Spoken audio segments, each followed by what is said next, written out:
Всем привет! Меня просили рассказать об трехмерных играх на 5530. И вот одна из немногих таких игр — это Global Race Racing Thunder.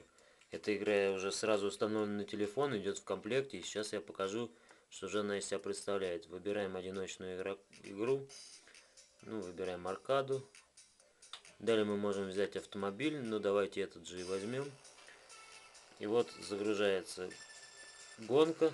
И как вы видите, мы можем рулить, наклоняя телефон в стороны, как бы действуя встроенным акселерометром. Вот эта игра, как видите, трехмерна. Машина реагирует более-менее, но, по правде говоря, за компьютерными соперниками очень сложно угнаться, потому что они явно лучше управляют. В общем, вот, наверное, и все об этой игре. Всем пока.